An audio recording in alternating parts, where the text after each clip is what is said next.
your friends. Okay, please begin. My name is Donald Van Blake. I'm a native of Plainfield, was born here.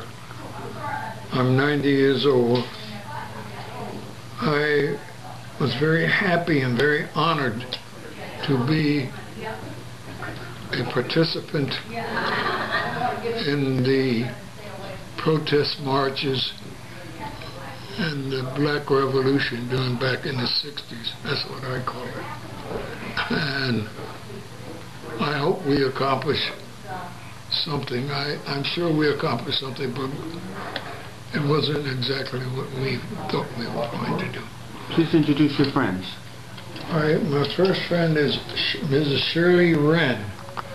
And Shirley Wren has been my neighbor and my friend all my life. Yep. Our backyards came together when we grew up, and then he lived on on Woodland Avenue, and I lived on Marlboro, and our backyards came together again. And we both, well, I guess we re-met, really, and being involved in the civil rights movement. So what inspired you to get involved in the civil rights movement? Well, I always believed in justice. What else can I say? So how old were you when you first begun to get involved in the movement? How old was I, Donald? I don't know. I don't remember how old I was, sure. That's okay. That's okay. Let's introduce our third friend. Our third friend is David Frost. David Frost has been a Plainfielder for many years. He was very active during the civil rights movement in Plainfield during the 60s. David also had one way of protesting that other people never did, and David ran for Vice President of the United States as a matter of protest. David Frost. I find that very impressive, sir. Please tell me a little about yourself in your own words. Unlike these two, I'm 86 years old. Young man. I did not grow up in Plainfield, but my family and I moved here in 1959. And we got involved with the Plainfield Unitarian Society, which is where I met Shirley. And with the ongoing concern about segregation in the public schools, I found myself in the company of a small number of Unitarians, Jews, and Quakers. And that's where I met Donald Van Blake. Yeah, it's true. I ran for office a couple of times. I ran for the Democratic nomination for the United States Senate in 1966 as a peace candidate. And then I was Dick Gregory's running mate for president and vice president, respectively, in 1968. Our initial concern in the very early 60s was attempting to desegregate the schools at Plainfield, the public schools at Plainfield. We succeeded initially in desegregating the schools, and then, not surprisingly, the flight of white citizens from Plainfield resulted in a resegregation of the Plainfield schools, which are overwhelmingly black and Hispanic today. Okay. So now that we've all been introduced, okay, there may be a variation on what was accomplished and what is not, but can we all agree that just the fact that you got involved is truly impressive and very admirable to be mentioned? Well, I think I mentioned before that it never occurred to me not to protest when the protest started. I just thought that was natural, that's all. How about you guys? How do you feel? What inspired you guys to get involved in the marches and the protests? Well, I've always been interested in justice, and I felt there was injustice, and I wanted to do what I could. How about you, sir? exactly the same. There really was no choice. This was no great honor or no great deed. I think we all did what we felt we had to do. Okay, great.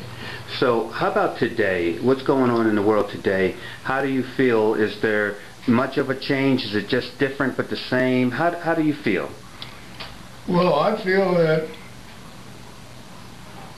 the black movement started the world movements, especially women, of discord and complain and having their rights redressed. I think that we got other organizations and other people Involved and active? Conscious of the world of complaining and activity. In a fight for equality. That's excellent. How do you feel? What was the original question now?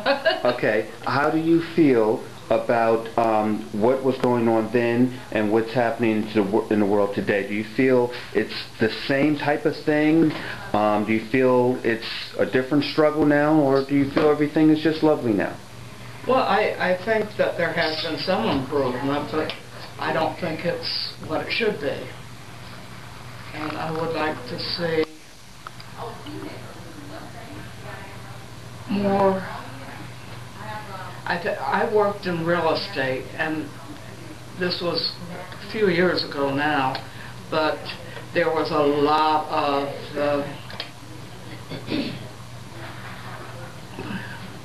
what's the word I want? Unfair activity? Unfair. Discrimination in housing. Discrimination, thank you, David. Discrimination in housing. And I did my best. I was told with the real estate broker I went with, don't try to sell white people in Plainfield, just sell it to black. And I made a point of doing just the opposite. And so... Well, is there any comments or anything that... Shirley Wren talked about her experience in real estate in Plainfield and the pattern of discrimination in housing in Plainfield. And out of that concern, probably a dozen people at the Plainfield Unitarian Society got together, wrote, acted in, produced a film strip called Liberty Street One Way, which demonstrated the reality of discrimination in housing in Plainfield. Excellent. Is this film possible to be located today? Do you have any idea? It went commercial. It was bought by some commercial outfit. I have no idea. I would suggest the Plainfield Library might have a record of it. They used to have copies. They used to have a copy. I don't know whether they do anymore. Okay. Well, do you guys have any closing comments or anything you guys would like to say to conclude? Yeah, I got something I think we've left out. I'd like to talk a little bit about how proud I was to be protesting. How full of life I felt at that time. There were many of my friends who did not join us when we were marching. Many of our friends, our good friends.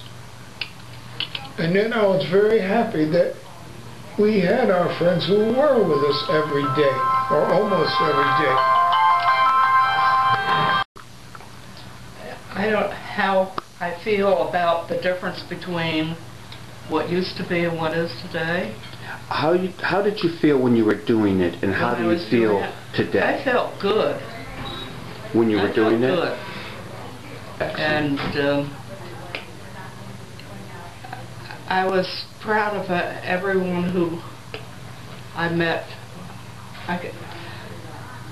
We grew up together, but back in those days, black and whites, when they were youth, did not mix. And so we had not been friends for a long time. But then this brought us back together, and we've been very close friends ever since.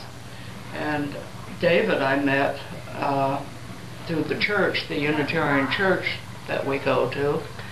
And I guess because of our values, we've been friends for a long time.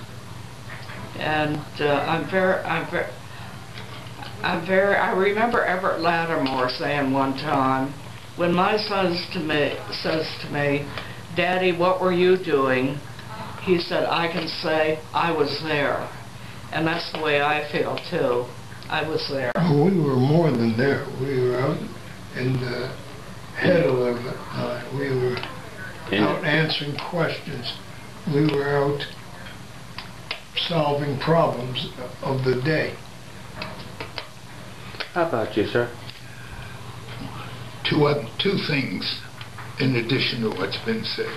Some wonderful friendships were formed, were started at that time, and continue to this day. And of equal importance, we set an example for our children and grandchildren.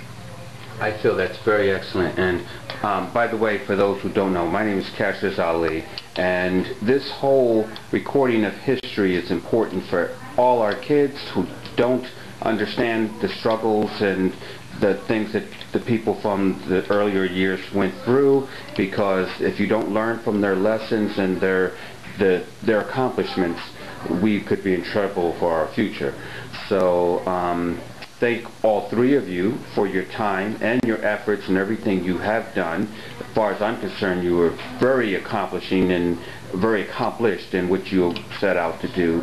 Injustice is going on today as well, and if we don't have people like you, our future is very bleak and grim. So thank you very much for your time. You're welcome.